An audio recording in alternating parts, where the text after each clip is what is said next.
Houthi വിമത ആക്രമണത്തിൽ പരിക്കേറ്റ ഭാരതീയ നാവികനെ രക്ഷപ്പെടുത്തിയിട്ടുണ്ടല്ലോ. ഭാരത നാവികസേനയാണ് ഈ രക്ഷാപ്രവർത്തനം നടത്തിയത്. അതുമായി ബന്ധപ്പെട്ട കൂടുതൽ വിവരങ്ങൾ കൂടി.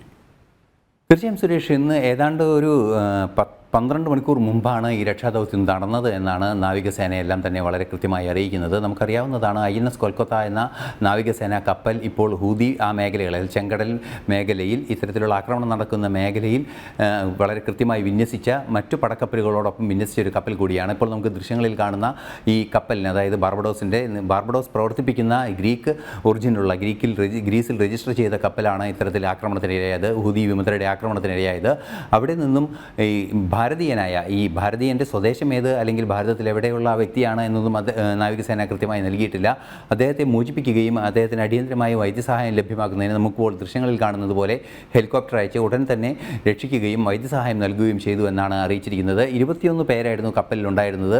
ഇന്ന് രാവിലെയോടെയാണ് ഇത് സംബന്ധിച്ച വാർത്തകളെല്ലാം തന്നെ പുറത്തു വന്നത്. 3 പേർ മരിച്ചു, 2 ഫിലിപ്പീനികളായിരുന്നു, മറ്റൊരാൾ കൂടി മരിച്ചിട്ടുണ്ട് എന്ന വിവരവും ലഭ്യമാകുന്നുണ്ട്.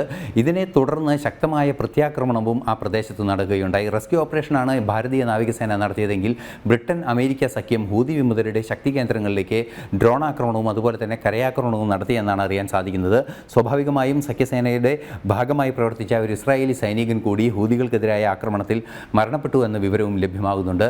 പ്രധാനമായും എടുത്തു പറയേണ്ടത്, പ്രദേശത്ത് സമാധാനാന്തരീക്ഷം സ്ഥാപിക്കുന്നതിന് ലോകരാഷ്ട്രങ്ങൾ നീക്കം നടത്തുമ്പോൾ, അതുപോലെ തന്നെ ഈ ചരക്ക് ഗതാഗതത്തിൽ ഏറെ പ്രാധാന്യം അർഹിക്കുന്ന ചെങ്കടലും അതുപോലെ തന്നെ സ്യൂസ് കനാലും എല്ലാം തന്നെ കൃത്യമായി പ്രവർത്തിപ്പിക്കേണ്ട ഒരു സാഹചര്യം കൂടി നിലനിൽക്കുമ്പോൾ ഒരു സേഫ് പാസേജായി ചെങ്കടലിനെ മാറ്റേണ്ട ഒരു അനിവാര്യത കൂടി, പുനഃസ്ഥാപിക്കേണ്ട ഒരു അനിവാര്യത കൂടി നിലനിൽക്കുന്ന സാഹചര്യത്തിൽ വീണ്ടും ഹൂതി വിമതരുടെ ഭാഗത്തു നിന്ന് ഇത്തരത്തിൽ ആക്രമണങ്ങൾ ഉണ്ടാകുന്നത് പശ്ചിമേഷ്യയിലെ ആ ഒരു സമാധാനത്തെ പ്രതികൂലമായി ബാധിക്കാനുള്ള സാധ്യത നോക്കിക്കാണുന്നുണ്ട്. ഒരു പരിധിവരെ ആ ഇസ്രായേലിലെ പ്രശ്നങ്ങളും ഇസ്രായേൽ പാലസ്തീൻ വിഷയങ്ങളെല്ലാം തന്നെ, അല്ലെങ്കിൽ ഇസ്രായേൽ ഗാസ വിഷയങ്ങളെല്ലാം തന്നെ അവസാനിക്കുന്ന, അല്ലെങ്കിൽ ഒരു ശുഭപര്യവസായിയിലേക്ക് നീങ്ങുന്ന രംഗത്ത് ഇത്തരം ഹൂതി വിമതരുടെയും അതുപോലെ തന്നെ ഹിസ്ബുള്ള, ഒരു മലയാളി ഉൾപ്പെടെ കൊല്ലപ്പെട്ട ഹിസ്ബുള്ള ഭീകരരുടെ ആക്രമണവും എല്ലാം തന്നെ പ്രതികൂലമായി ഭവിച്ചേക്കാമെന്ന ആശങ്കയും അന്താരാഷ്ട്ര സമൂഹം പങ്കുവയ്ക്കുന്നുണ്ട്.